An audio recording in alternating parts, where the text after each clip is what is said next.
कोई नहीं आ सकता, मैं भी नहीं आ सकता, क्योंकि सूर्य काफी ज्यादा ज्वलनशील है, उसके करीब कुछ भी नहीं जा सकता है। लेकिन अब इसरो सूर्य के करीब जाने की तैयारी कर रहा है। चांद के बाद अब सूरज को फतेह करने की तैयारी भारत ने कर ली है। हमारे वैज्ञानिकों ने पूरी तैयारी कर रखी है। पूरी खबर आपको बताऊंगा, एक एक डिटेल आपको दूंगा, कैसे सूरज के रहस्यों को भारत अब सुलझाने की तैयारी कर रहा है।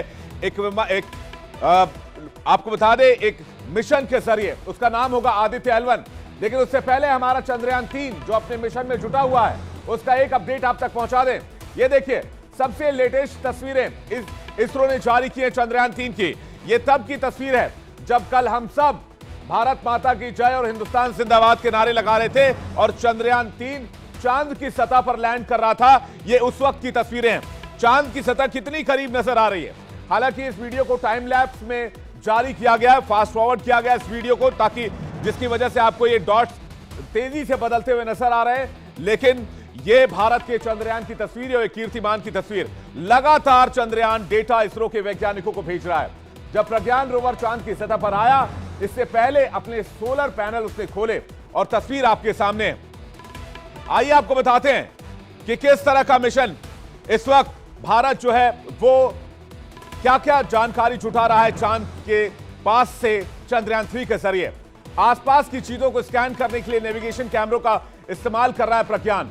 अगले 12 दिन में करीब आधा किलोमीटर का सफर तय करेगा प्रज्ञान। एक बहुत छोटा सा डिवाइस है जो ये पूरी डिटेल्स, ये पूरा जो आंकड़ा है वो इसरो भेज रहा है, भारत को भेज रहा है। स्कैन करने के लिए नेविगेशन कैमरों का इस्तेमाल होगा।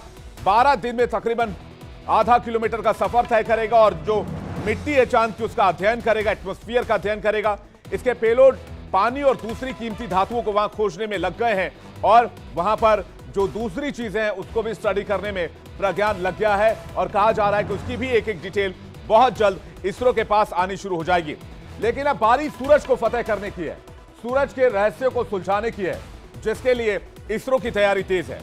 कुछ इसी तरह आदित्य L1 सूरज पर जाकर वहां के रहस्यों से पर्दा उठाएगा। देखिए, ये आदित्य L1 की तस्वीर आप देख रहे हैं, एक पर्टिकुलर दूरी पर रहेगा, क्योंकि सूर्य के करीब जाना बहुत मुश्किल है, इसलिए एक दूरी मेंटेन की जाएगी और उस दूरी से आदित्य L1 जो सूर्य के चारों तरफ घूम रहा है, जिसको आप देख रहे हैं, वो जानकारी जुटाने की कोशिश करेगा। एक फिक्स दूरी तय की जाएगी। L1 उस दूरी की, उस लेवल 1 उस जगह का नाम है, इसलिए आदित्य L1 इस मिशन का नाम है। बहुत जल्द आदित्य L1 की लॉन्चिंग की जा सकती है और कुछ इसी तरह सूर्य पर जाकर वो जानकारी जुटाएगा, सूर्य के करीब जाकर। जिस सूर्य की तपिश से पूरी दुनिया कांपती है, जहां जाने से डर लगता है, लेकिन अब उसी सूर्य पर हिंदुस्तान का परचम बहुत जल्द लहराने वाला है। आदित्य L1 की एक्सक्लूसिव तस्वीर आप देख लीजिए, जिसे इसरो ने जारी किया। ये देखिए, ये वो सैटेलाइट है जिसे रॉकेट में फिट करके सूर्य के करीब भेजा जाएगा और अभी इसे तैयार किया जा रहा है, जिसकी तस्वीर हम आपको दिखा रहे हैं।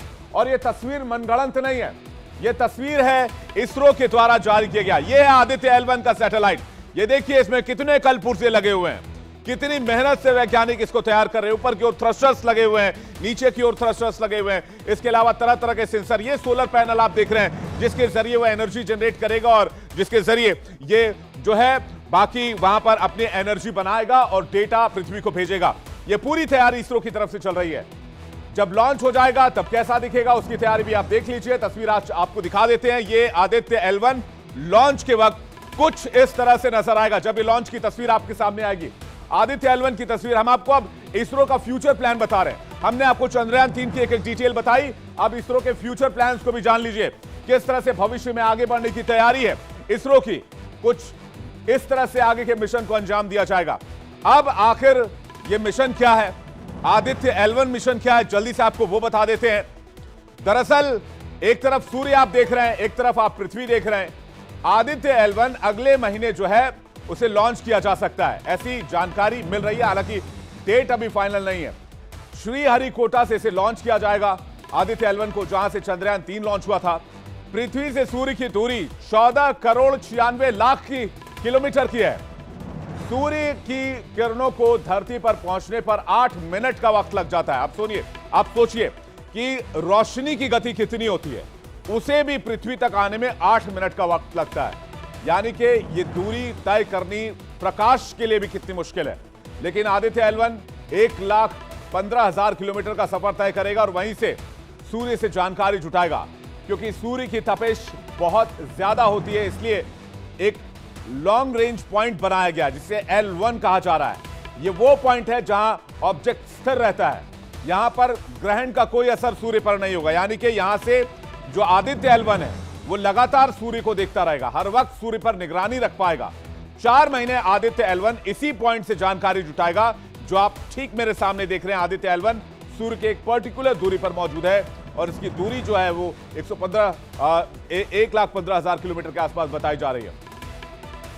तो 15 लाख किलोमीटर की ये दूरी। चांद पर चंद्रयान 3 की सफलतापूर्वक लैंडिंग के बाद पीएम मोदी ने खुद ऐलान किया कि इसरो आदित्य L1 मिशन जल्द लॉन्च करेगा। अब आपको प्रधानमंत्री का वो बयान भी सुनवा देते हैं। हमने भविष्य के लिए कई बड़े और महत्वाकांक्षी लक्ष्य तय किए हैं। जल्द ही सूर्य के विस्तृत अध्ययन के लिए ISRO Aditya L1 mission launch करने जा रहा है। अब सवाल यह है कि आदित्य L1 सूर्य के पास जाकर करेगा क्या, भारत को इस मिशन से क्या मिलेगा, भारत का मिशन लक्ष्य क्या है, यह भी आपके सामने रखते हैं। इस मिशन का लक्ष्य है सूर्य की ताकत का पता लगाना, सूर्य से आने वाली किरणों का अध्ययन करना, एनालिसिस करना, ताकि इस बात की जानकारी हो जाए कि सूर्य की वो कौन सी रेज हैं जो भारत या धरती तक नहीं पहुंच पाती हैं, अर्थ तक नहीं पहुंच पाती हैं। ग्रहण लगने पर कौन सी किरण छिप जाते हैं, किस तरह पृथ्वी की गुरुत्वाकर्षण क्षेत्र में ये फंस जाते हैं, इसकी जानकारी भी लगाई जाएगी। इसके साथ ही सूर्य के किनारों पर किस तरह कोरोनल इंजेक्शन हो रहा है, आसान भाषा में अगर हम आपको बताएं तो सूर्य के किस तरह गैस और प्लाज्मा बाहर निकल रहे हैं, उसका भी रिसर्च किया जाएगा। साथ में यह भी देखा जाएगा कि सूर्य की वो परत जो थोड़े ठंडे होते हैं, वो काले होते हैं, वहां लावा क्यों नहीं है। सूर्य की कई रोचक तस्वीरें भी आदित्य L1 के जरिए हमें देखने को मिलेंगी जो अभी तक नहीं देखी गई हैं, जो अभी तक सिर्फ जहन में है या फिर कल्पना में है। आदित्य L1 में 7 इक्विपमेंट लगाए जाएंगे। इन सारे इक्विपमेंट के जरिए पहली बार सूरज के इतने करीब से रिसर्च किया जाएगा। इन 7 पेलोड्स में से 4 पेलोड सीधे सूरज पर नजर रखेंगे, सूरज को देखेंगे, जो सूर्य की परतों, उसके पार्टिकल्स और उसके हीटिंग का रिसर्च करेंगे। भारत पहली बार सूरज के इतने नजदीक जा रहा है, सूरज पर रिसर्च करने जा रहा है। लेकिन अब तक सूर्य पर कुल 22 मिशन भी भेजे जा चुके हैं। इन मिशन को पूरा करने वाले देशों में America, Germany, European space agency शामिल है। सबसे ज्यादा मिशन नासा ने भेजे हैं। आदित्य L1 को लेकर इसरो चीफ की बातचीत भी आपको बताएंगे और सुनवाएंगे आपको कि वो क्या कह रहे हैं। आइए देखते हैं। Aditya is a mission to Sun. It is getting ready and it is just ready for launch. First week of September it will be launched.